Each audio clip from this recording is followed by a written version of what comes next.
Shalom Bapak Ibu, silakan duduk. Terima kasih buat tim pujian penyembahan yang luar biasa. Seberapa banyak Bapak Ibu yang merasakan hadirat Tuhan, katakan wuh. Haleluya. Kita masuk di bulan yang terakhir di tahun 2022 ini Bapak Ibu. Sangat gak berasa kita sudah masuk di bulan yang ke-12 ini ya Bapak Ibu ya. Oke, nah saya mau sampaikan yang pertama bahwa visi dari Gembala Sidang kita Bapak Pendeta Insinyur Niko Nyoto Raharjo masuk tahun 2023, tema tahun 2023 adalah tahun untuk bangkit, jadilah pemenang. Sama-sama katakan tahun untuk bangkit. Dengan iman katakan tahun untuk bangkit, jadilah pemenang. Sorakan haleluya. Percaya Bapak Ibu dengan iman bahwa masuk tahun 2023 kita akan bangkit dan kita akan jadi pemenang? Amin ya. Kita akan baca ayat yang terkait dengan tahun 2023 bahwa tahun untuk bangkit dan jadilah pemenang di Korintus 2 ayat yang ke-14. Ini ayat yang pertama, jadi Bapak Ibu boleh catat karena ayat ini akan menuntun kehidupan kita selama tahun 2023 Bapak Ibu. Korintus 2 ayat yang ke-14 dikatakan, tetapi syukur bagi Allah yang dalam Kristus selalu membawa kami di jalan kemenangannya. Katakan amin. Jadi Tuhan kita gitu ya, pasti akan membawa kita di dalam jalan kemenangannya. Dan dikatakan di kalimat berikutnya, dengan perantaraan kami ia menyebarkan keharuman pengenalan akan dia di mana-mana. Katakan amin.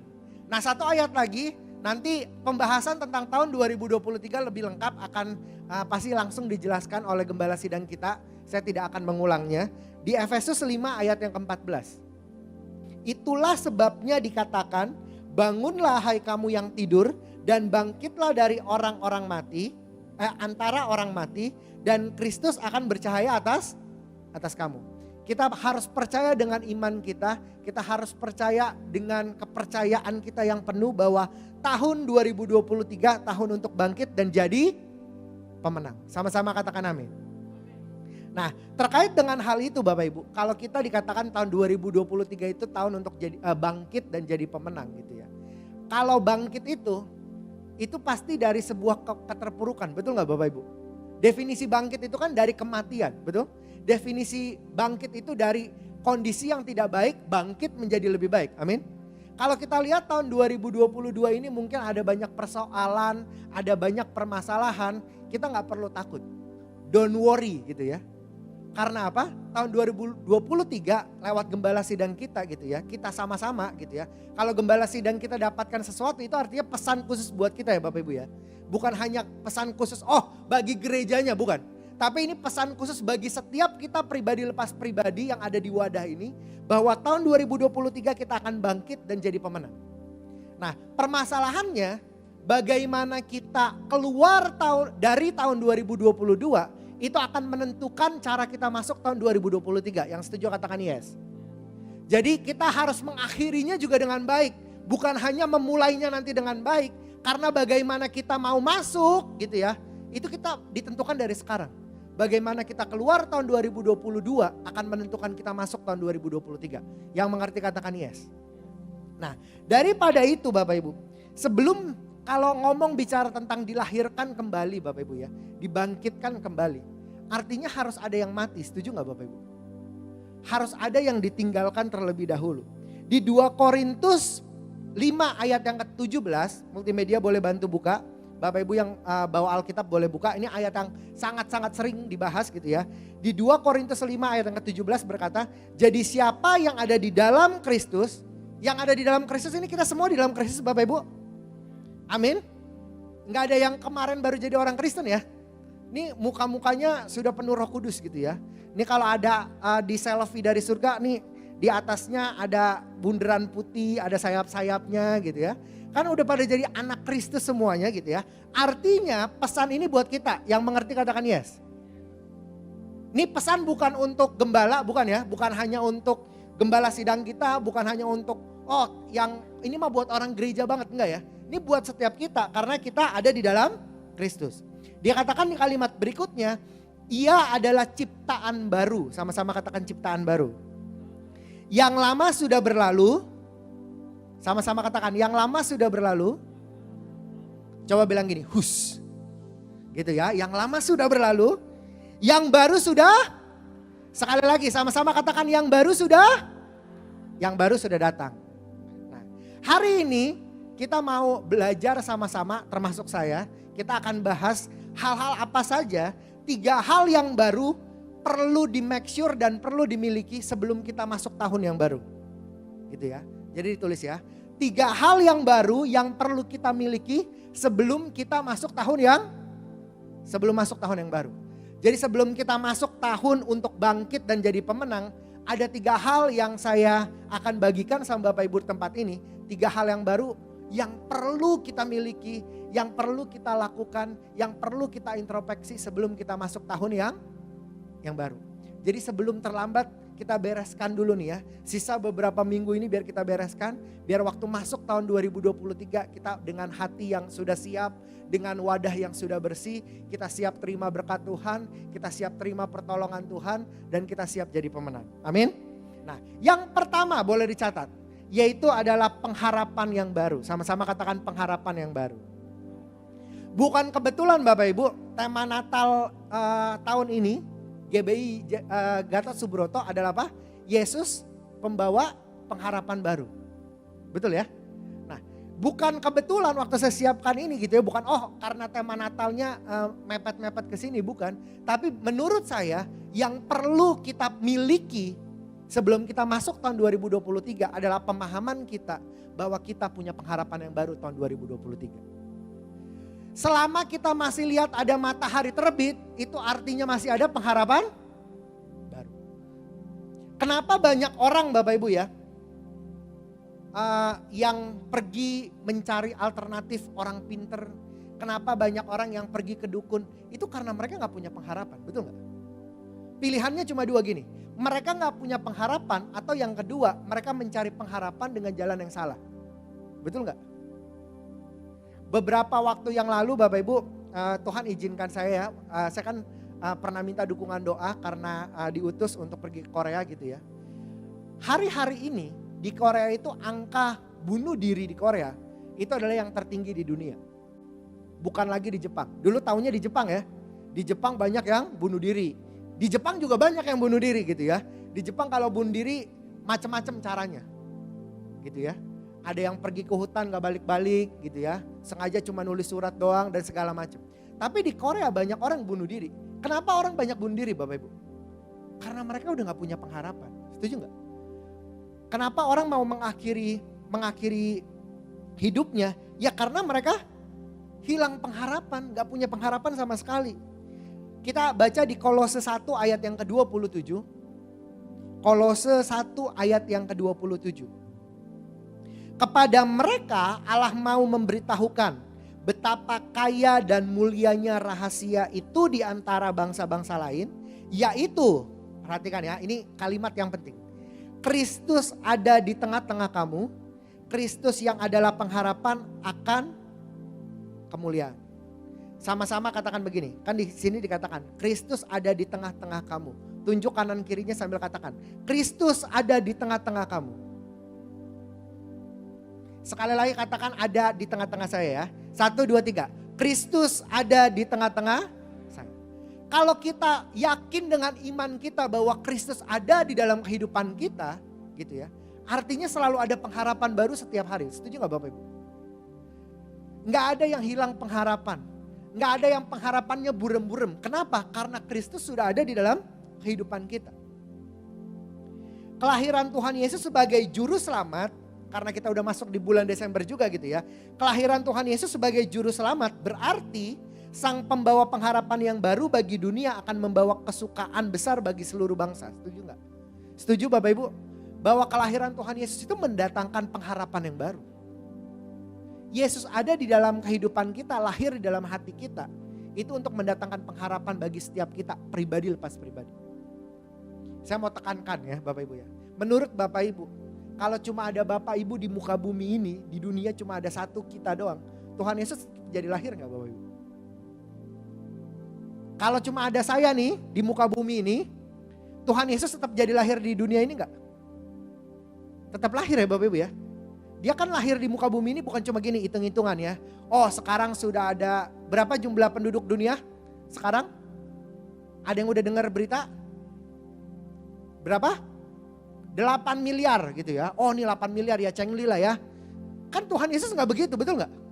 Walau Tuhan Yesus mati lahir untuk setiap kita, itu karena pribadi kita. Setuju gak Bapak Ibu? Kenapa dia memilih untuk mati buat kita? Kenapa dia memilih untuk lahir untuk kita? Karena dia punya pengharapan baru untuk setiap kita. Pribadi lepas pribadi. Artinya firman Tuhan hari ini disampaikan bukan hanya sekedar untuk beberapa ratus orang di tempat ini, bukan itu. Tapi apa? Tapi pribadi lepas pribadi Tuhan mau bilang bahwa dia punya pengharapan yang baru untuk setiap kita. Walaupun kita sering lihat mungkin lagi gak ada pengharapan.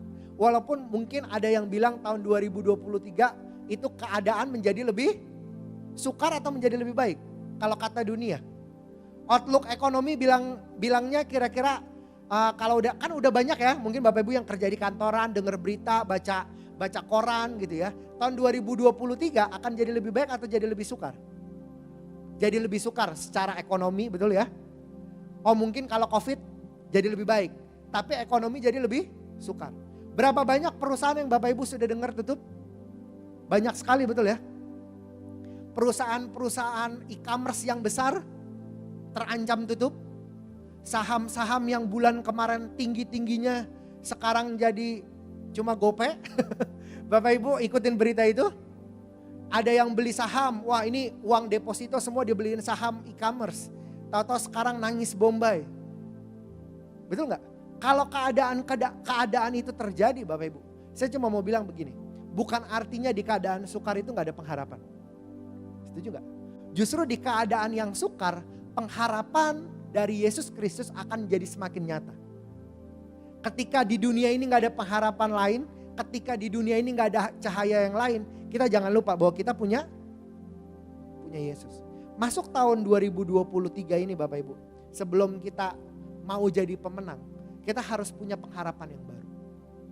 Kalau selama ini mungkin kita berharap sama orang lain, atau kita berharap sama Allah lain. Kalau mungkin kita berharap sama keadaan doang. Mungkin bisa jadi kita berharapnya sama bos kita gitu ya. Atau kita berharap sama klien kita. Atau kita berharap sama orang-orang yang gak tepat. Tinggalkan itu semua. Yang lama sudah berlalu. Biar kita masuk tahun 2023 dengan penuh pengharapan. Sekali lagi saya mau bilang ya. Kalau pagi hari kita bangun kita masih lihat matahari. Artinya masih ada Tuhan dan masih ada pengharapan. Jangan lupa akan hal ini. Saya gak tahu ya seberapa besar pergumulan Bapak Ibu masing-masing di tempat ini.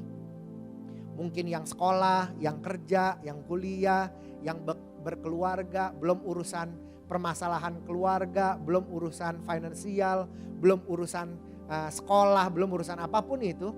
Saya cuma mau bilang bahwa Tuhan Yesus tuh datang ke muka bumi ini untuk memberikan kita pengharapan yang baru. Gak ada yang lain gitu ya.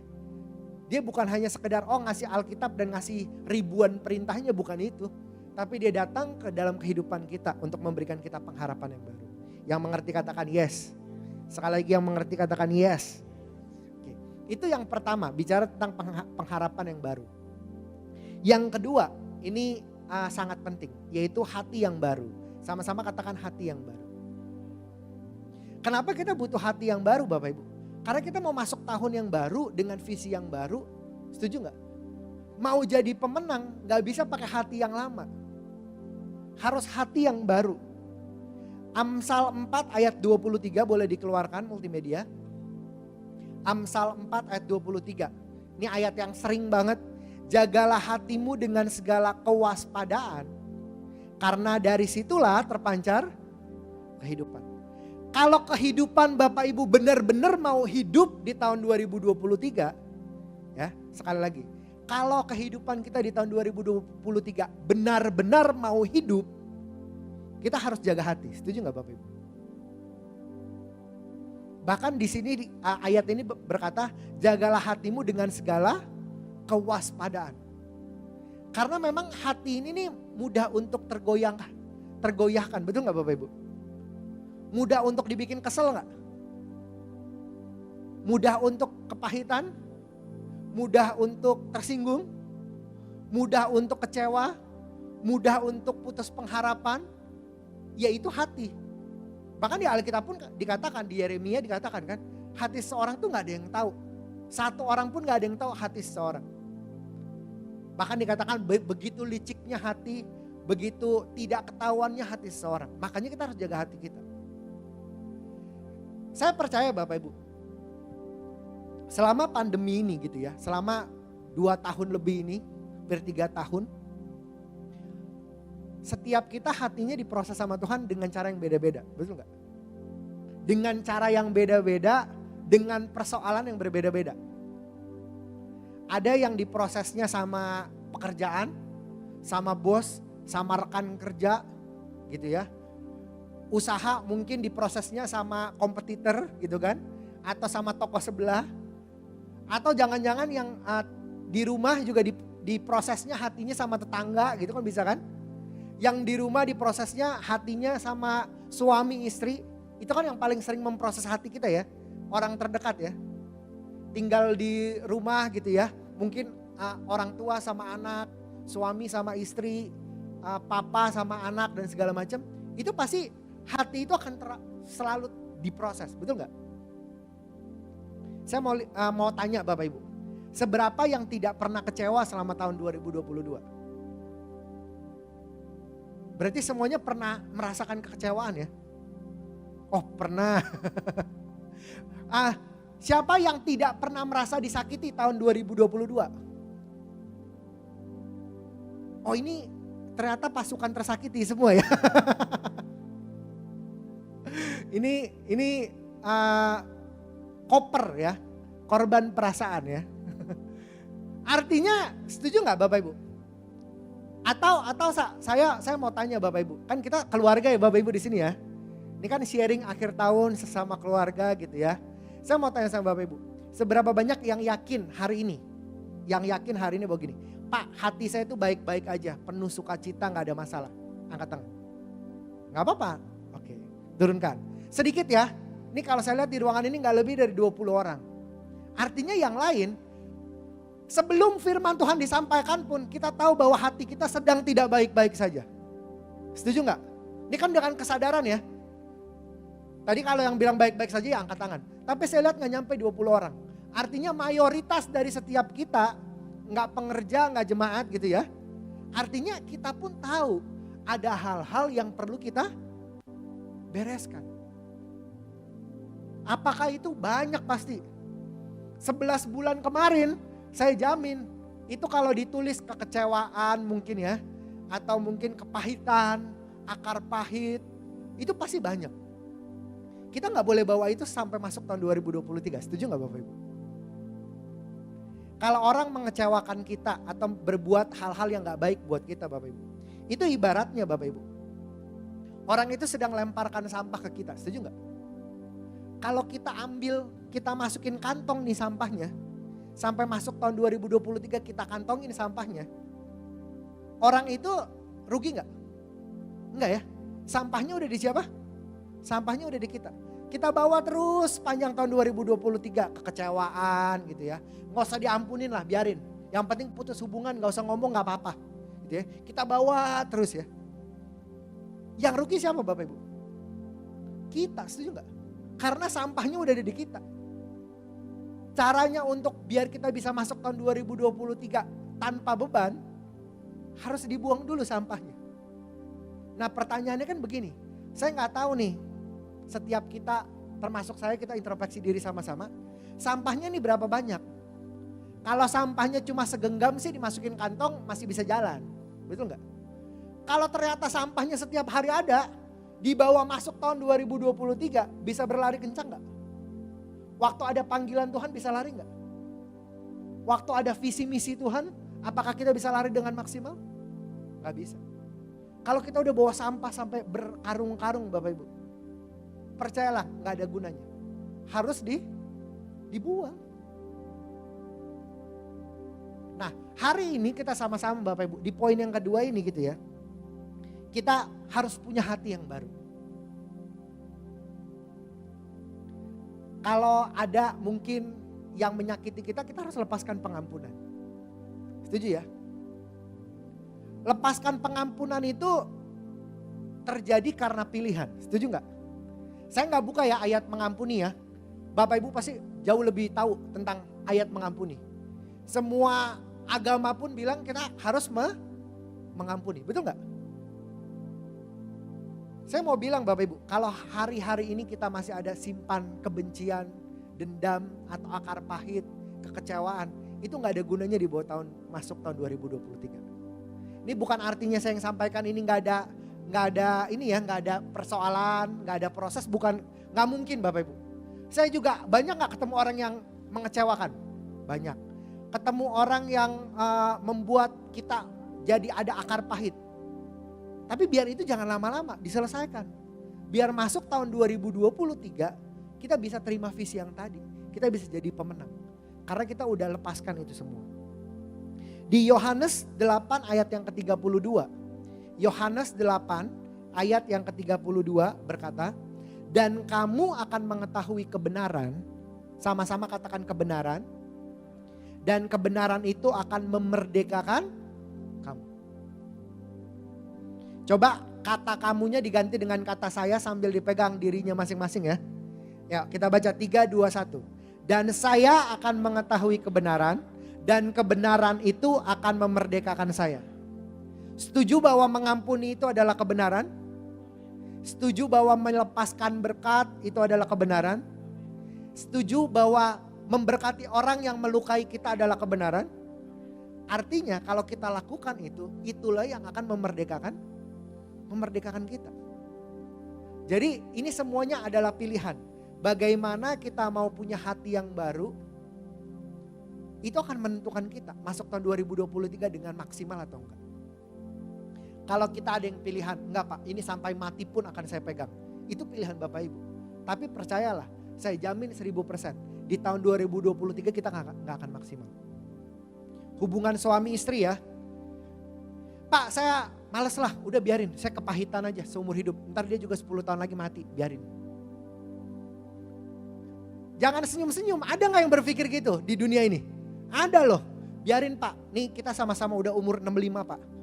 Kan kalau kata Alkitab 70 tahun, saya doain dia 70 tahun lah, 5 tahun lagi. Anggaplah, biarin 5 tahun lagi, KPR juga belum lunas. Biar dia lunasin dulu baru dipanggil Tuhan. Gak apa-apa gitu ya. Itu kan akar pahit, setuju gak Bapak Ibu? Kita harus bereskan. Hubungan orang tua sama anak, mungkin anak dengan orang tua, menantu sama mertua. Wah ini yang paling krusial ya Bapak Ibu ya. Menantu sama mertua, semuanya ini gitu ya. Kita harus bereskan sebelum masuk tahun 2023. Mau dipakai dengan maksimal? Kalau mau harus bereskan. Ini muka-mukanya pada tegang ya. Saya berdoa bukan muka-muka penuh kepahitan ya. Biar kita sama-sama termasuk saya, kita introspeksi. Sebelum masuk tahun 2023 gitu ya, di akhir tahun 2022. Coba deh, kita introspeksi hati kita masing-masing. Kira-kira gitu ya, Tuhan tuh seneng gak lihat hati kita? Banyak sampahnya atau banyak berkatnya? Hubungan kita di rumah suami istri gitu ya, kira-kira banyakan diem-diemnya atau banyakan sharingnya gitu ya. Walaupun di tengah kesusahan tapi tetap unity gitu ya. Itu kan yang penting. Yang mengerti boleh katakan Biar gak usah ngomong amin lah ya. Aja gitu ya. Nah, itu yang kedua. Jadi tadi yang pertama apa yang baru Bapak Ibu? Pengharapan yang baru. Yang kedua hati yang baru. Nah ini yang ketiga. Yang ketiga ini adalah hidup yang baru. Sama-sama katakan hidup yang baru.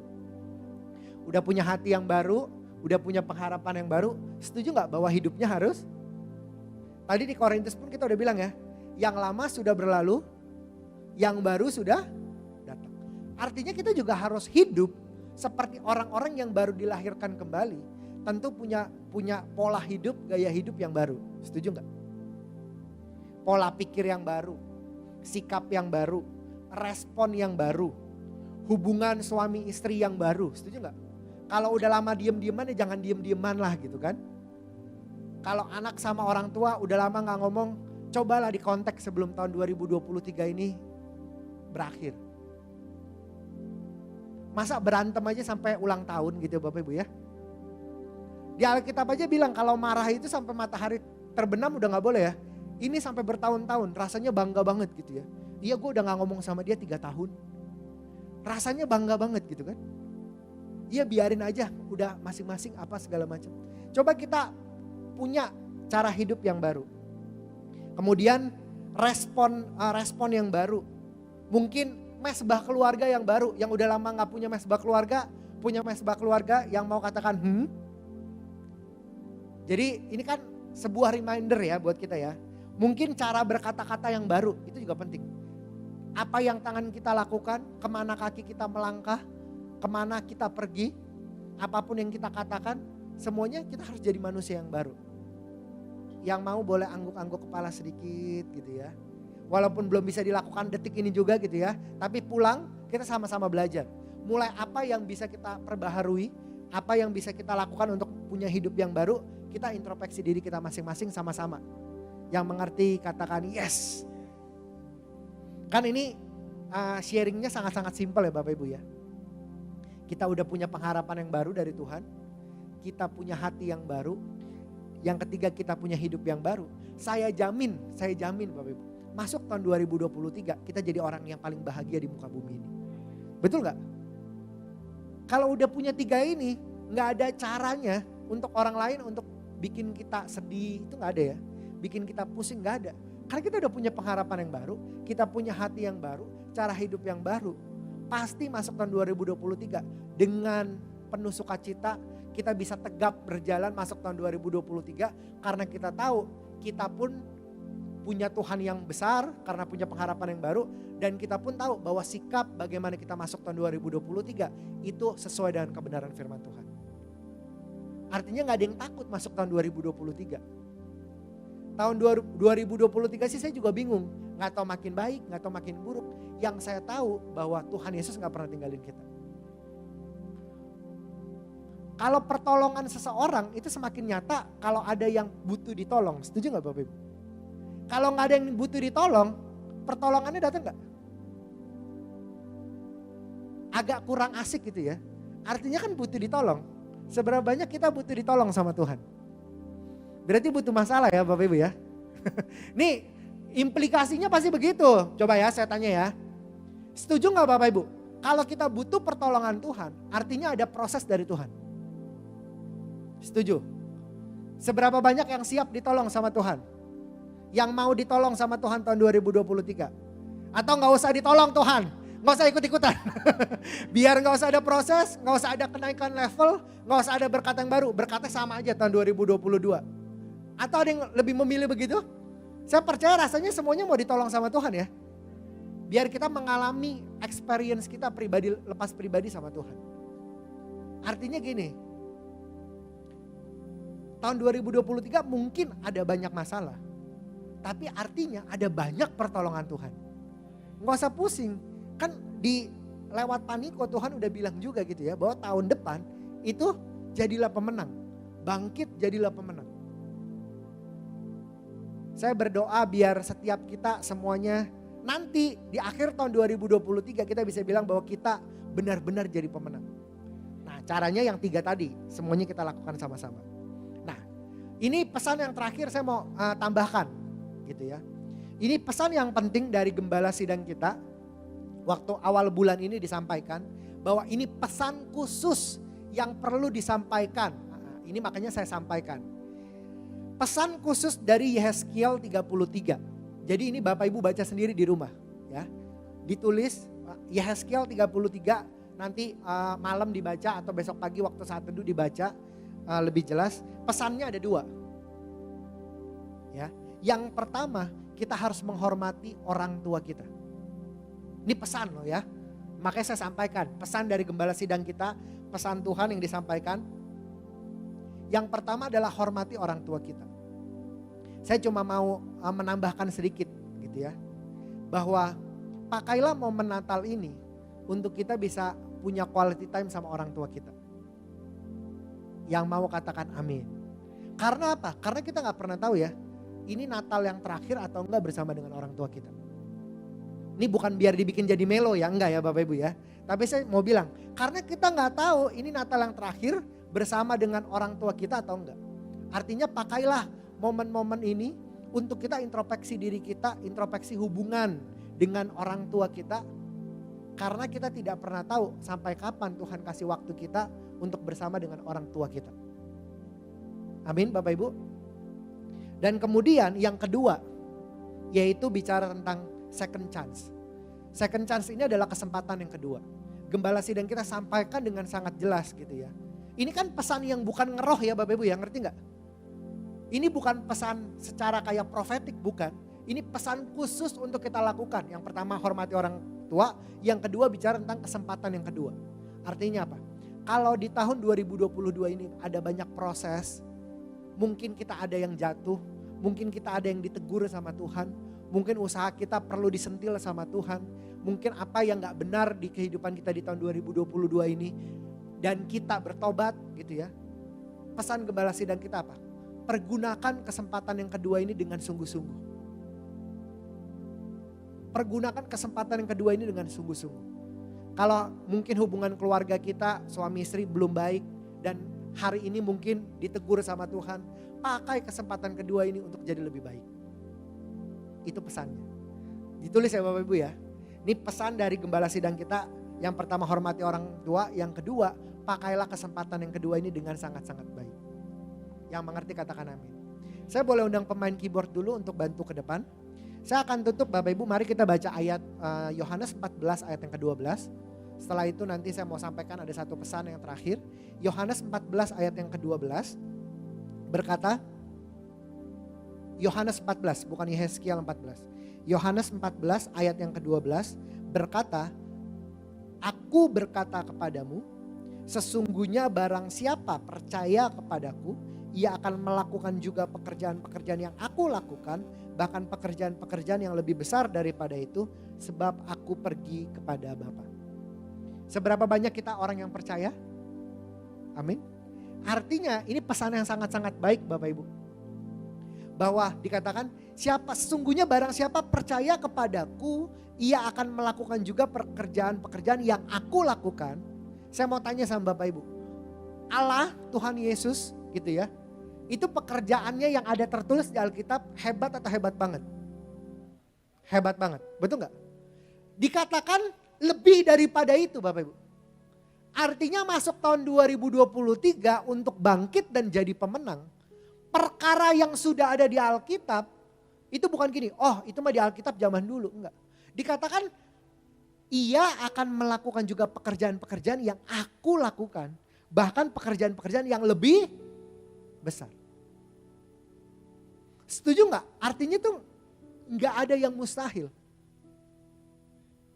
Kalau waktu zaman dulu Tuhan bisa bangkitkan Lazarus, apalagi zaman sekarang, betul nggak?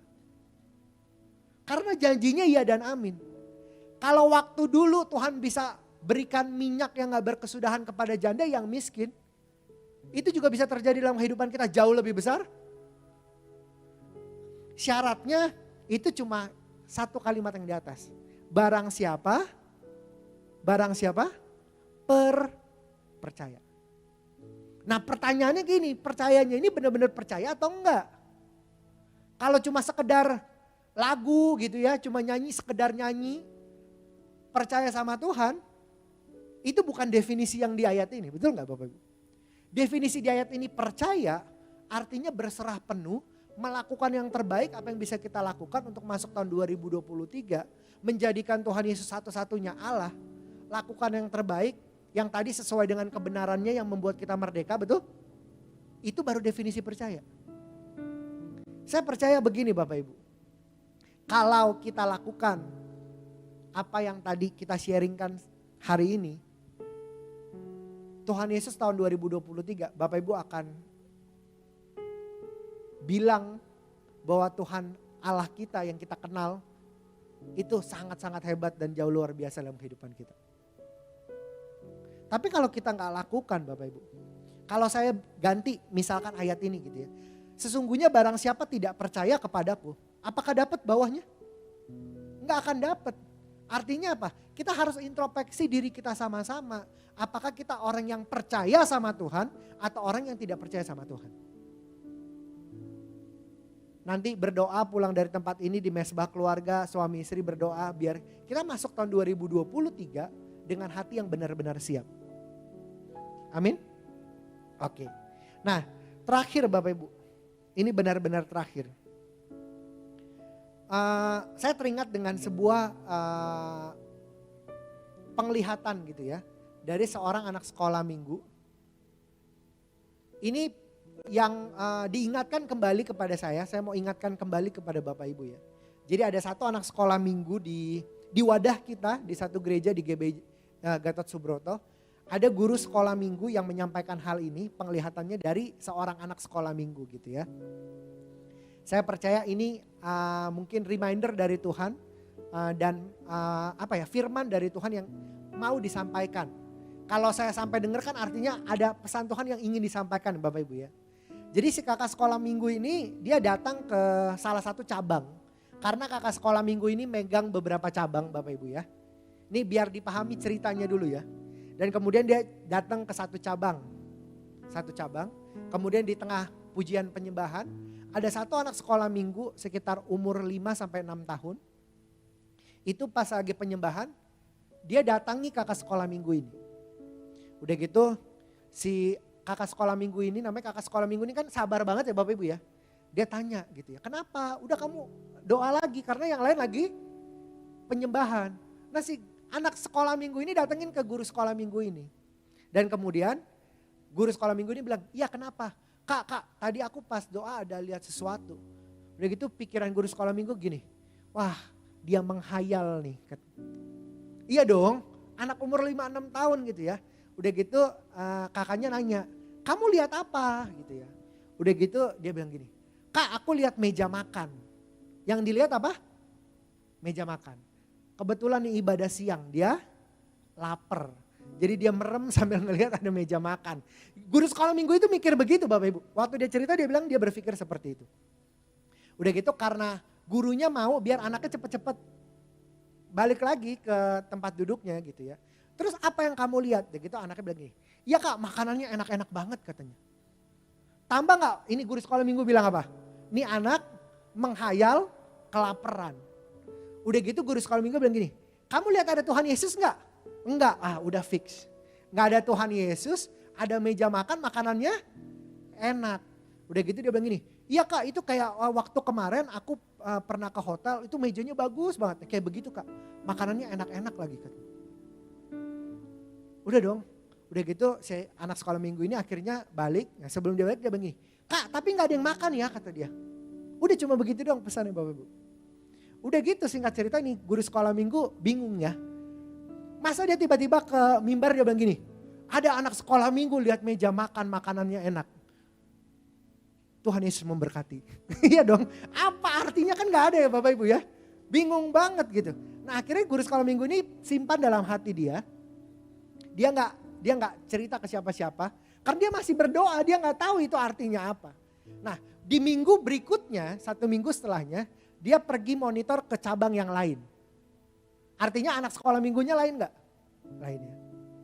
Kemudian lagi pujian penyembahan, ada satu anak sekolah minggu, hampiri dia juga. Dia bilang gini, Kak aku dapat penglihatan. Udah gitu dia bilang gini, yang kemarin aja belum beres ini gue berdoa. Yang ini udah ada lagi. Udah gitu ditanya sama kakak sekolah minggu ini, kamu lihat apa? Udah gitu si anak sekolah minggu ini bilang begini, Kak aku lihat meja makan gede banget. Langsung guru sekolah minggu ini dari yang gak serius dengerin, dia jadi serius. Kenapa dia jadi serius? Pesannya sama, anaknya beda gak? Gerejanya beda gak? Beda. Dia langsung dengerin begini, iya apa coba yang kamu lihat di meja makan? Jadi ini yang kali ini yang interogasi si guru sekolah minggu ini. Memastikan ini benar-benar pesan yang sama atau enggak. Dia tanya, apa yang kamu lihat? Meja makannya putih Kak katanya, bagus banget. Udah gitu gimana? Kakaknya sampai penasaran gitu ya. Kursinya banyak apa enggak? Udah gitu kata anak sekolah minggu nih, pokoknya mejanya panjang banget kata dia. Si anak sekolah minggu ini bilang mejanya panjang sampai dia gak bisa hitung kursinya ada berapa gitu ya. Udah gitu kakak sekolah minggunya tanya, Karena yang kemarin ada pesennya, makanannya enak-enak ya. Dia tanya, udah gitu di mejanya ada apa katanya. Udah gitu si anak sekolah minggu ini bilang, oh iya kak ada makanannya banyak banget katanya. Terus apa lagi? Udah gitu si guru sekolah minggu ini inget, yang kemarin ada Tuhan Yesusnya gak? Gak ada ya. Udah gitu ditanya sama dia, ada siapa yang duduk lagi makan? Udah gitu katanya gini, gak ada kak, gak ada yang makan. Jadi ini penglihatannya sama persis gak Bapak Ibu? Sama persis ya. Udah gitu si kakak sekolah minggu ini pulang, dia berdoa, dia tanya sama Tuhan apa maksudnya penglihatan ini. Dan dia sampaikan, dia dapatkan dari Tuhan. Dan saya dengar, makanya saya mau sampaikan ke Bapak Ibu. Setuju gak Bapak Ibu? Pada waktunya nanti tiba yang kita gak tahu kapan. Di Alkitab catat ya, ada satu perjamuan makan, betul? Yang terakhir, orang-orang yang hidupnya layak melakukan kebenaran firman Tuhan, hidup kudus, punya hati yang baru, selalu berharap sama Tuhan. Betul? Akan dapat invitation makan di situ gak? Dapat ya? Tapi kalau yang enggak, yang cuma teriak-teriak nama Tuhan tanpa melakukan firman Tuhan dan kehendak Tuhan, dapat undangannya gak? Enggak dapat ya? Sama contohnya, misalkan walaupun kita tahu Pak Jokowi, hari ini ada yang diundang. Ini saya mau tanya Bapak Ibu, ada yang diundang gak? Oh gak ada ya? Artinya Bapak Ibu gak kenal ya? Kenal, tapi gak diundang. Kasian, saya juga gak diundang. Maksud saya itu begini Bapak Ibu, yang diundang itu, perhatikan, hanya orang-orang yang terpilih. Setuju gak? Saya mau nanya, apakah semua orang akan ada di meja makan itu dan diundang? Enggak, Alkitab catat, betul enggak? Alkitab bilang kalau ada 2 orang di ladang, satu diajak, satu ditinggal. Artinya yang saya mau garis bawahi bukan 50-50 ya. Oh ini jemaat akar 150, cuma kuotanya 75, enggak. Bukan begitu. Artinya apa? Ada kualifikasi tertentu untuk makan di meja itu. Betul enggak? Saya enggak tahu nih jujur. Saya sih maunya nanti ketemu di meja makan, ngobrolnya bareng Bapak Ibu. Tapi jujur, saya enggak tahu bakalan ketemu Pak Didi apa enggak nih nanti di meja makan itu. Iya enggak? Kan yang tahu pribadi lepas pribadi. Wah Pak Didi yakin ketemu kita ya. Biar kita ngobrol lah ya Pak ya. Kan nge-review makanan surga belum pernah nih. Nah, ntar biar kita ngobrol di atas. Nah tapi kan permasalahannya pribadi lepas pribadi, betul nggak? Yang paling mengerikan mohon maaf. Apakah yang duduk di sebelah Bapak Ibu, suami atau istri Bapak Ibu, makan bareng apa enggak? Karena undangannya nggak berdua. Undangannya satu demi satu. Pribadi lepas pribadi. Belum tentu kita ketemu anak kita. Makanya kita harus didik anak kita kenal sama Tuhan. Belum tentu kita ketemu sama suami istri kita. Karena imannya bisa beda. Betul gak Bapak Ibu? Apa arti dari penglihatan ini Bapak Ibu? Kalau waktunya nanti tiba, kenapa mejanya pada kosong? Karena memang waktunya belum tiba. Harusnya yang makan di meja itu siapa?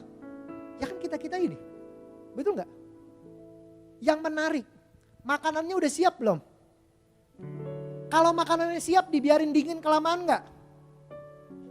Dibiarin dingin makanannya?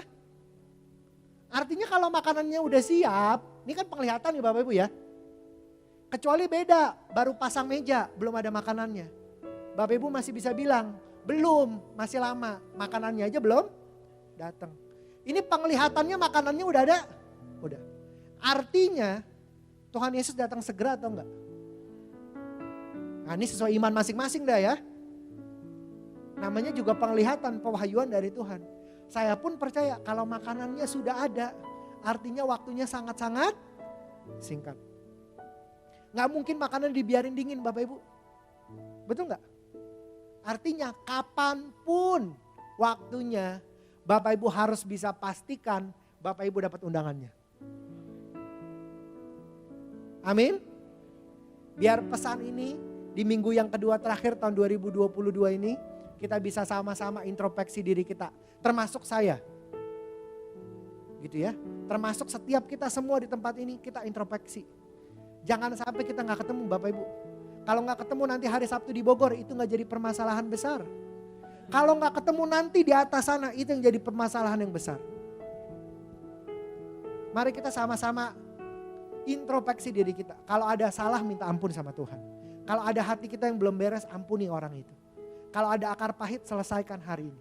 Biar kita masuk tahun 2023 dengan hati yang penuh sukacita. Bahkan saya mau bilang, saya pun gak tahu kita masuk tahun 2023 atau keburu Tuhan Yesus datang. Betul gak? Kalau ternyata ini belum doa berkat Tuhan Yesus datang bisa gak? Bisa. Artinya kapanpun kita dikasih tadi pesan yang tadi. Ada second chance buat kita. Ada kesempatan yang kedua buat kita. Jangan disia-siakan. Amin. Yuk mari kita bangkit berdiri sama-sama. Saya boleh undang pemain musik Walau Singer maju ke depan. Kita persiapkan hati kita masuk dalam perjamuan kudus Bapak Ibu. Mari kita berdoa, pejamkan matamu.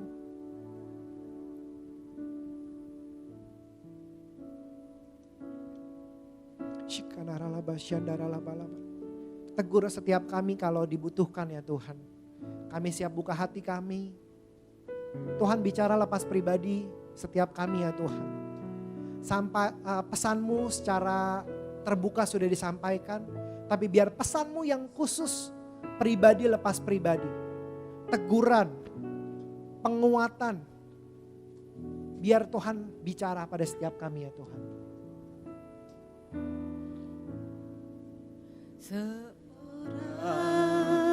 anak telah lahir untuk kita, seorang putera diberikan, lambang pemerintahan di atas bahunya, dan namanya pun disebut orang penasehat ajaib, Allah yang perkasa. Mari katakan dengan imanmu pribadi lepas pribadi. Bapa yang kekal, Raja damai, sambutlah Dia, Yesus Tuhan, Juru Selamat dunia. Mari kita nyanyikan lagu ini dari awal sebagai doa kita, katakan. Anak telah lahir untuk kita, seorang putera diberikan, lambang pemerintahan di atas bahunya, dan namanya pun disebut orang penasehat ajaib. Engkau Allah yang perkasa Tuhan. Allah yang perkasa, Bapa yang kekal, Engkau Raja damai. Raja damai, Sambutlah Dia, Yesus Tuhan, Juru Selamat dunia. Biar musik saja nyanyikan lagu ini. Yuk mari Bapak Ibu pejamkan mata kita. Yuk kita introspeksi diri kita hari ini. Sebelum kita masuk perjamuan kudus. Kalau ada hal-hal yang perlu dibereskan dalam kehidupan kita. Yuk bicara sama Tuhan. Minta ampun sama Tuhan. Lepaskan pengampunan itu. Tuhan jamah kami ya Tuhan, jamah kami, jamah ya Tuhan.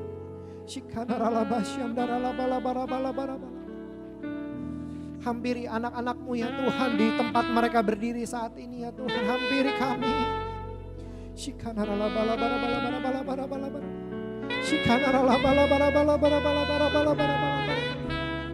Tuhan berikan api yang baru ya Tuhan. Api yang baru ya Tuhan. Pengurapan yang baru ya Tuhan.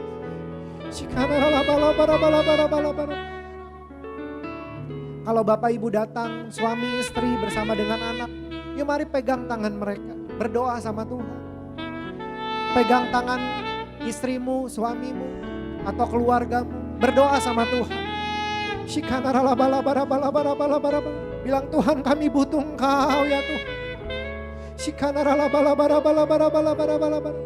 Mari berdoa Bapak Ibu berdoa sama Tuhan pakai waktu ini. Tuhan jamah kami ya Tuhan. Tuhan jamah ya Tuhan. Mereka yang butuh pertolongan Tuhan tolong ya Tuhan tolong ya. Mereka yang butuh kesembuhan Tuhan sembuhkan. Tuhan sembuhkan ya Tuhan sembuhkan kami ya Tuhan. Kami yang butuh pengharapan kami percaya ya Tuhan. Hari ini kami dapatkan pengharapan yang baru ya Tuhan. Kami dapat pengharapan yang baru ya Tuhan. Kami yang sudah mulai mau mundur ya Tuhan. Panggil kami kembali ya Tuhan. Kami yang mulai lemah iman kami ya Tuhan. Kuatkan kami ya Tuhan. Kami yang lelah Engkau kuatkan kami ya Tuhan. Segarkan kami kembali ya Tuhan. Segarkan kami ya Tuhan.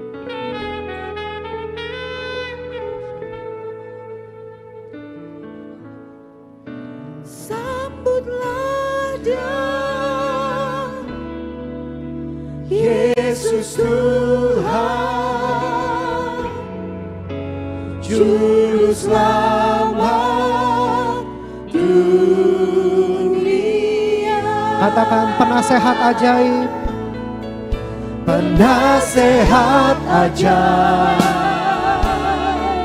Allah yang perkasa, Bapa yang kekal, Bapa yang kekal, Raja damai, Raja damai. Sambutlah Dia, Yesus Tuhan, Juru Selamat dunia. Tuhan mau memberkati kita dengan perjamuan kudus hari ini Bapak Ibu. Mari kita jangan ada yang simpan dosa. Biar pakai waktu 1-2 menit ini kita berdoa sama Tuhan. Bereskan hati kita. Biar Tuhan temukan hati kita bersih di hadapan Tuhan. Biar perjamuan ini menjadi berkat bagi setiap kita. Mari kita persiapkan perjamuan kita Bapak Ibu. Adakah Bapak Ibu yang belum mendapatkan perjamuan boleh angkat tanganmu tinggi. Biar petugas bisa memberikan.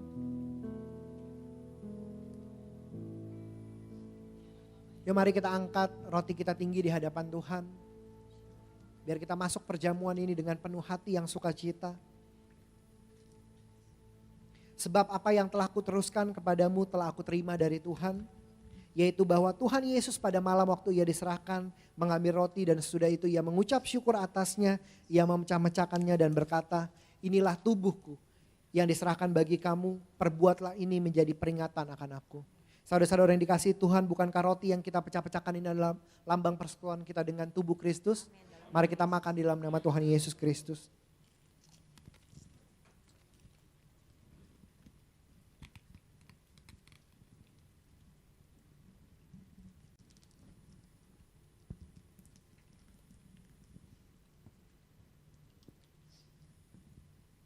Mari kita angkat cawan kita tinggi di hadapan Tuhan. Demikian juga setelah makan ia mengambil cawan lalu berkata, cawan ini adalah perjanjian baru yang dimateraikan oleh darahku. Perbuatlah ini setiap kali kamu meminumnya menjadi peringatan aku. Saudara-saudara yang dikasihi Tuhan, bukankah pengucapan syukur yang di atas cawan ini kita angkat adalah persekutuan kita dengan darah Kristus? Mari kita makan dalam nama Tuhan Yesus Kristus. Mari kita jangan ada yang diam, kita mengucap syukur sama Tuhan. Terima kasih Tuhan. Terima kasih Tuhan, Kita angkat tangan kita, ucapkan syukur. Terima kasih Tuhan. Bersyukur ya Tuhan, bersyukur. Terima kasih, terima kasih. Mari mengucap syukur. Mengucap syukur buat tahun 2022 ini. Mengucap syukur buat keluargamu. Mengucap syukur buat berkat. Mengucap syukur buat pekerjaan. Buat studimu. Untuk sekolahmu. Mari mengucap syukur sama Tuhan. Keluarkan kata-kata yang baik. Mengucap syukur sama Tuhan. Haleluya ya Tuhan. Kami bersyukur. Kami bersyukur Tuhan, kami bersyukur. Terima kasih ya Tuhan. Engkau Allah yang besar, Engkau Allah yang ajaib ya Tuhan. Shikanarala bala bala bala bala bala bala bala bala. Shikanarala bala bala bala. Mari kita yang bisa berbahasa roh, kita berbahasa roh. Biar Tuhan urapi setiap kami ya Tuhan, urapi ya Tuhan.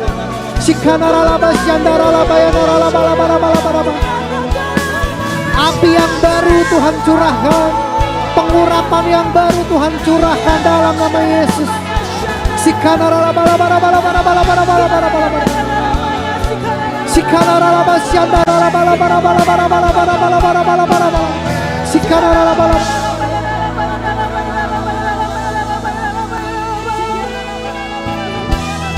Terima kasih Yesusku, terima kasih Yesusku. Puji syukur hanya bagi Tuhanku. Terima kasih Yesusku, terima kasih Yesusku.